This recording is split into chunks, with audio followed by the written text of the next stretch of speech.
हाथ जोड़कर नमस्कार दोस्तों। नारद जी की इस कथा के सफर को शुरू करते हैं। आप हमारे साथ बने रहिए। एक बार नारद जी को यह अभिमान हो गया कि उनसे बढ़कर इस पृथ्वी पर कोई दूसरा भगवान विष्णु का भक्त नहीं है। उनका व्यवहार ही इस भगवान से प्रेरित होकर कुछ बदलने लगा। वे भगवान के गुणों का गान करने के साथ साथ अपनी सेवा कार्य का भी वर्णन करने लगे। भगवान से कोई बात छिपी थोड़ी ही रहती है। उन्हें तुरंत इस बात का पता चल गया। वे अपने भक्त का पतन भला कैसे देख सकते थे, इसलिए उन्होंने नारद को इस दुष्ट वृत्ति से बचने का निर्णय किया। एक दिन नारद जी और भगवान विष्णु साथ साथ एक वन में जा रहे थे। अचानक विष्णु जी एक वृक्ष के नीचे थककर बैठ गए और बोले, भाई नारद जी, अब हम तो थक गए हैं, प्यास भी लगी है, कहीं से पानी मिल जाए तो लाओ। हमसे तो प्यास के मारे चला नहीं जा रहा है। यह सुनकर नारद जी तुरंत सावधान हो गए। उनके होते हुए भगवान भला प्यासे रहें। वे बोले, भगवान अभी लाया, आप थोड़ी देर प्रतीक्षा करें। नारद जी एक और दौड़ लिए। उनके जाते ही भगवान मुस्कुराने लगे और अपनी माया को नारद जी को सत्य के मार्ग पर लाने का आदेश दिया। माया शुरू हो गई। नारद जी थोड़ी ही दूर गए होंगे कि उन्हें एक गांव दिखाई पड़ा, जिसके बाहर कुएं पर कुछ युवा स्त्रियां पानी भर रही थीं। कुएं के पास जब वे पहुंचे तो एक कन्या को देखकर अपनी सुध बुध खो बैठे। बस उसे ही निहारने लगे। वह यह भूल गए कि भगवान के लिए पानी लेने आए थे। कन्या भी नारद जी की भावना समझ गई। वह जल्दी जल से घड़ा भरकर अपनी सहेलियों को पीछे छोड़कर घर की ओर जाने लगी। नारद जी भी उनके पीछे जो लिए। कन्या तो घर के अंदर चली गई, लेकिन नारद जी ने द्वार पर खड़े होकर नारायण नारायण का अलख जगाया। गृह स्वामी नारायण जी का नाम सुनकर बाहर आया उसने नारद जी को तुरंत पहचान लिया।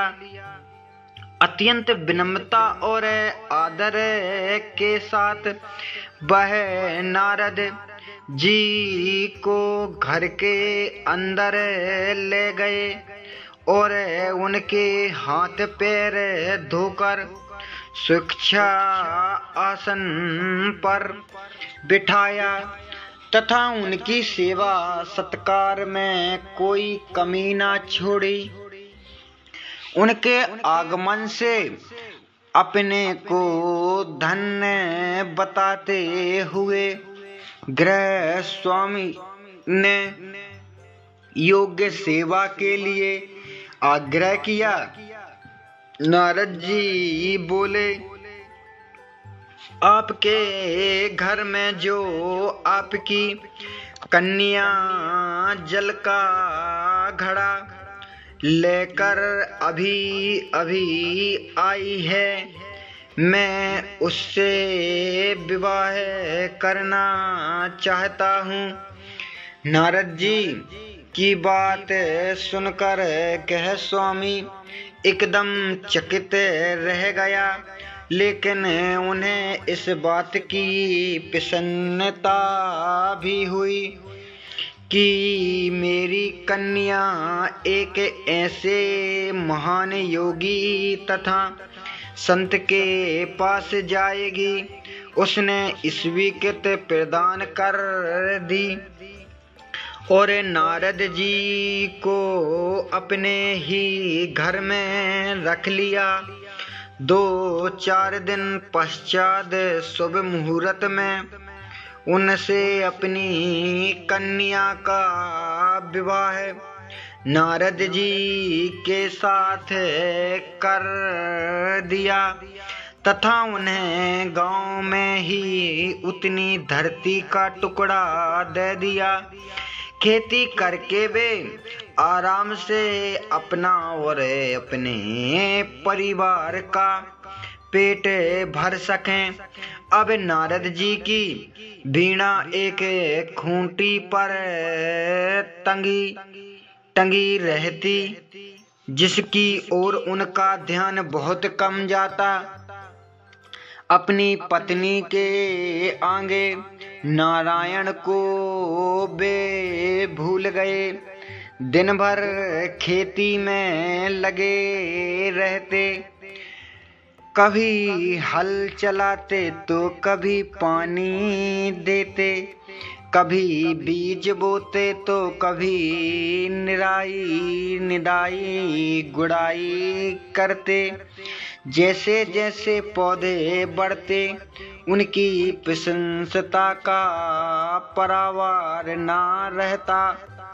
फसलें हर वर्ष पकती कटती, अनाज से उनके ठोकर कोठर भर जाते। नारद जी गांव के एक संपन्न किसान माने जाने लगे। वर्ष दर वर्ष बीतते चले गए और नारद जी की गृहस्थी भी बढ़ती चली गई। 3-4 साल बीत गए।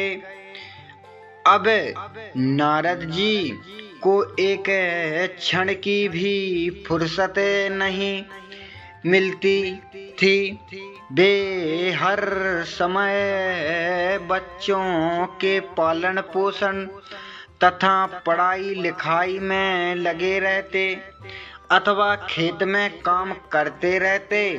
अचानक एक बार तेज बारिश हुई, जिसमें कई दिनों तक बंद होने का नाम नहीं लिया।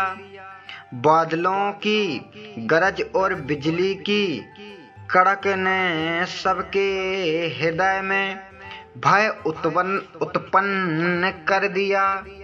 मूसलाधार वर्षा ने गांव के पास बहने वाली नदी में बाढ़ की स्थिति पैदा कर दी।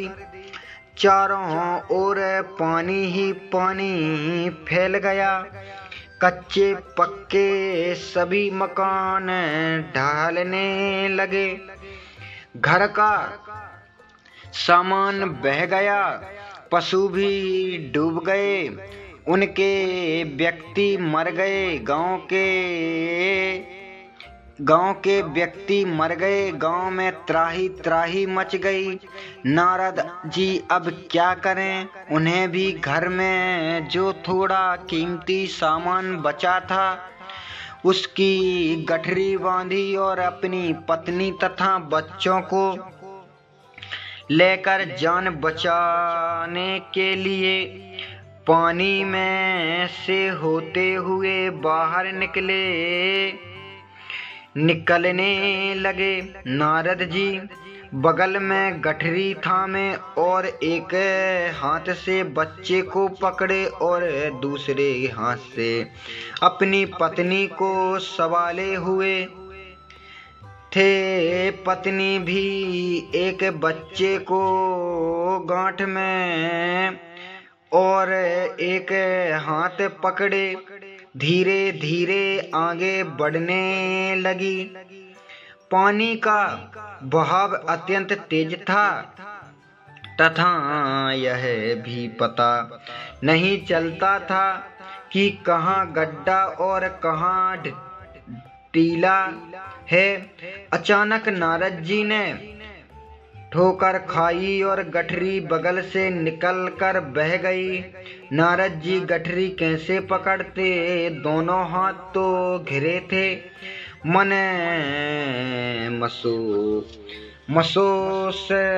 में सोच कर फिर आगे बढ़े।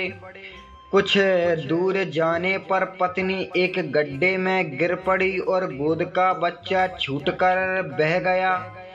पत्नी बहुत रोई, लेकिन क्या हो सकता है। धीरे धीरे और दो बच्चे भी पानी में बह गए।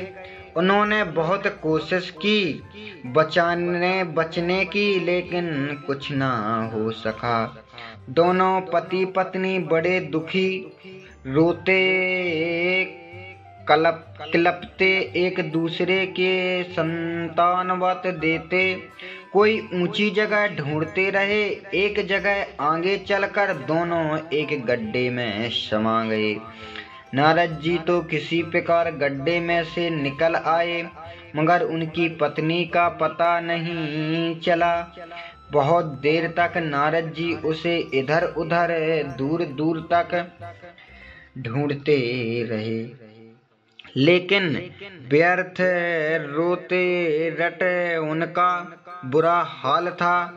हृदय पत्नी और बच्चों को याद करके फटा जा रहा था।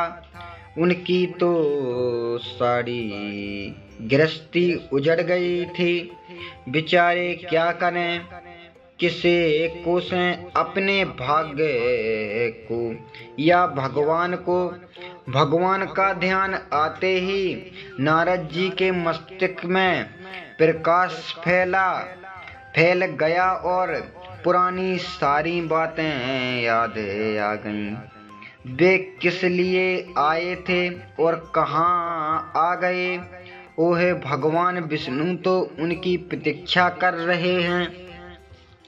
वे तो उनके लिए जल लेने आए थे और यह गृहस्थी बसाकर बैठ गए। वर्षा बीत गई गृहस्थी को बसाने में और फिर सब नष्ट हो गया। क्या भगवान अब भी मेरी प्रतीक्षा में उसी वृक्ष के नीचे बैठे होंगे? यह सोचते ही बड़े नारद जी हो गई। गांव अंतर्ध्यान हो गया। वे तो घने वन में खड़े थे। नारद जी पछताते और शर्माते हुए दौड़े। देखा कुछ ही दूरी पर उसी वृक्ष के नीचे भगवान लेटे हैं। नारद जी को देखते ही उठ बैठे और बोले, अरे भाई नारद, कहाँ चले गए थे? बड़ी देर लगा दी, पानी लाए या नहीं? नारद जी भगवान के चरण पकड़कर बैठ गए और लगे अश्रु बहाने। उनके मुंह से एक बोल भी नहीं फूटा।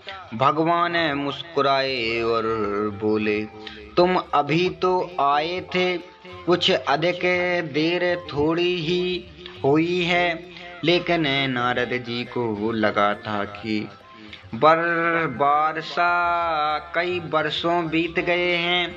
अब उनकी समझ में आ गया, यह सब भगवान की माया थी, जो उनके अभिमान को चूर चूर करने के लिए पैदा हुई थी।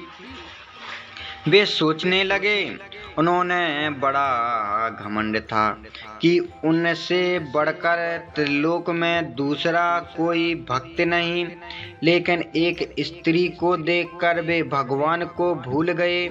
उनको पछतावा होने लगा और उनका घमंड जरा सी देर में ढेर हो गया।